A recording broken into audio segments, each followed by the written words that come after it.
नमस्कार, मैं इबाद अहमद अमरीका न्यूज़ दिल्ली से। आज हम बात करना चाहेंगे, एक शख्स हमारे पास आए हैं जो कि बिहार के रहने वाले हैं और इनकी बड़ी अजीबोगरीब कहानी मुझे सुनने को मिली है। जब इनसे बातचीत मैंने किया डायरेक्टली या इनडायरेक्टली तो पता लगा कि भाई इनकी शादी मई 2021 में हुई है और उस लड़की से हुई है जिसकी ऑलरेडी पहले वो लड़की शादीशुदा थी और उसके बाद में इनकी शादी हुई। पता नहीं इनको फिर कैसे पता लग गया, इनका बिहेवियर, लड़की का बिहेवियर भी कुछ ऐसा रहा और इनके रहन सहन में देख रेख में जो उनको फील ऐसा हुआ कि भाई वो लड़की ऑलरेडी मैरिड थी। तो जब इन्होंने इंक्वायरी किया तो पता लगा कि वो ऑलरेडी मैरिड है, तो उसका इनके पास प्रूफ वगैरह भी है और लड़की ने इनके ऊपर दहेज का केस भी कर रखा है, जो केस चल रहा है। तो मैं इन्हीं की ज़बानी, इन्हीं की कहानी में जानना चाहूँगा। सबसे पहले अमरीका न्यूज़ पे आपका स्वागत है। आप अपना परिचय दें, आपका शुभ नाम। जी, मेरा नाम राहुल आज पासवान है और घर सिवान बिहार है। तो राहुल जी, आप जैसा कि हमें पता लगा है आपकी शादी मई 2021 में हुई है। जी हाँ सर, 29/5/2021 को।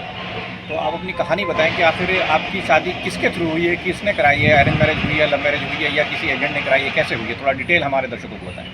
सर, मेरी शादी अरेंज मैरिज हुई है और मेरे साथ षड्यंत्र के तहत शादी की गई है। और जो कि ऐसा है कि मेरा शादी 29/5/2021 को प्रियंका नाम की लड़की की शादी हुआ और जो जिसका पैतृक निवास बदरजीमी, ग्राम बदरजीमी, पोस्ट बलौन, एकमा, सारण सिवान है, जिला सारण और बिहार।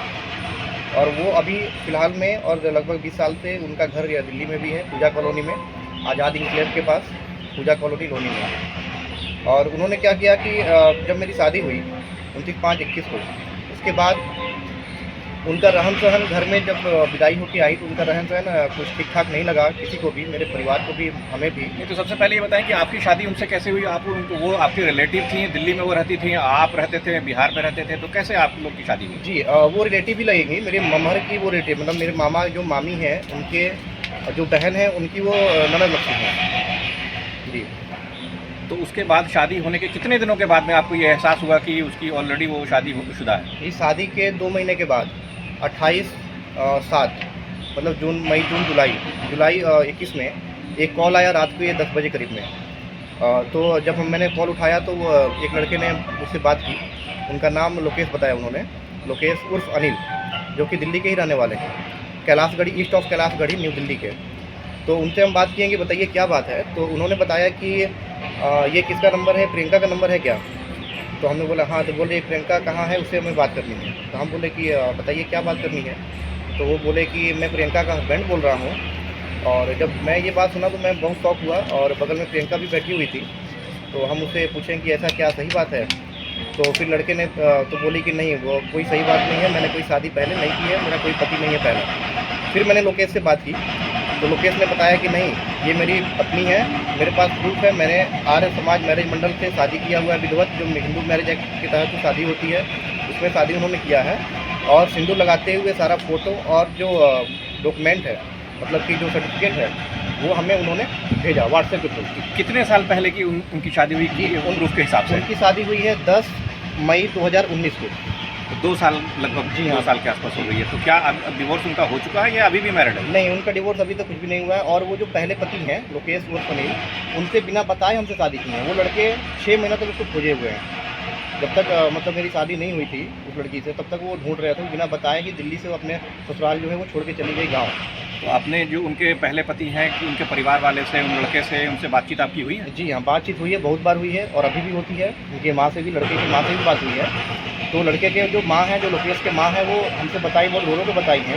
उसका प्रूफ भी है मेरे पास कि मेरी बहू जो है वो 6 महीने से नहीं है, गाँव गई है, अभी तक उसका कोई पता नहीं चल रहा है, उससे बात भी नहीं हो पा रही है।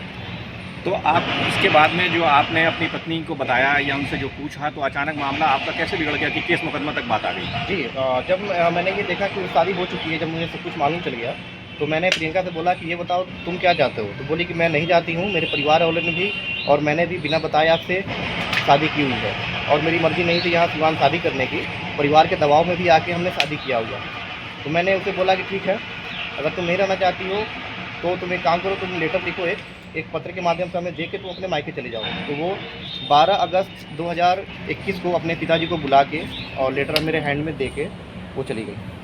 तो लेकिन पुलिस का क्या मसला है इसमें कि पुलिस केस वगैरह क्यों कर दिया? अगर आपने मर्जी से वो चली गई, लिख के चली गई, तो पुलिस का कहाँ रोल है? जी, वही मुझे समझ में नहीं आ रहा है सर। एक तो मेरे साथ धोखा हुआ, ऊपर से जाके मेरे खिलाफ उन्होंने झूठा मारपीट का, काउ सेल निवासपुरी दिल्ली में मेरे साथ उन्होंने केस भी कर दिया। तो मैं आया भी था, सब कुछ वहाँ पे सब कुछ बातें हुई, थाने में हुई थी बात। और उसके बाद से मेरे खिलाफ़ जब मैंने उनके ऊपर केस किया, मेरे साथ जो फ्रॉड हुआ उसके खिलाफ़ मैंने केस किया, और मैंने फैमिली कोर्ट में नल एंड वार्ड का शादी का मैरिज काम में केस किया।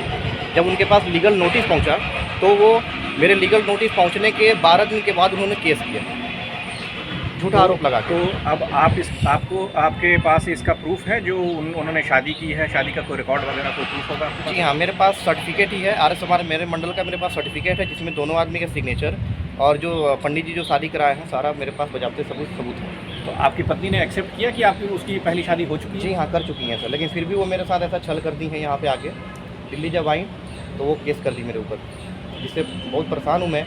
और मैं खुद जॉब वाला इंसान आदमी हूँ, कृषि विभाग में हूँ सिवान में। इसके चलते मुझे ड्यूटी में भी बहुत दिक्कत हो रही है और मुझे डर भी है हर एक चीज़ का। तो आप प्रशासन से या लोगों से क्या उम्मीद करते हैं कि किस तरह की व्यवस्था है, और क्या आप प्रशासन से उम्मीद करते हैं? जी, प्रशासन से मुझे उम्मीद बहुत थी और कानून पे भी उम्मीद था और आज भी है।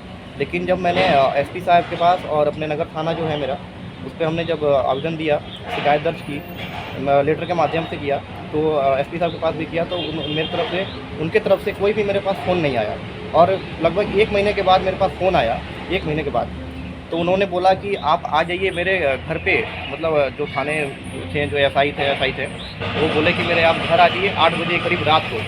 तो मैं बोला कि सर मैं कैसे विश्वास करूँ कि आप थाने से ही हैं, और दूसरी बात है कि मैं आपके डेरा पे क्यों आऊँ। जब मेरा सारा तथ्य मेरा जब सही है, मैंने कंप्लेन किया हुआ, सर आप अपने ऑफिस में या थाने में हमें बुलाइए।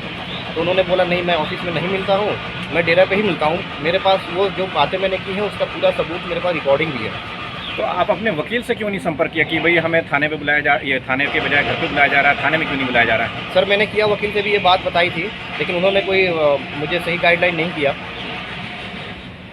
तो चलिए, ये था इनका केस। अब इसमें तो इनका आरोप है, क्या है सच्चाई क्या नहीं है सच्चाई, ये तो समय बताएगा। और इनके जो केस ऑलरेडी कोर्ट में है, तो अब ये तो कोर्ट ही दिशा निर्देश जारी करेगा कि इसमें क्या अंतिम रिजल्ट होता है।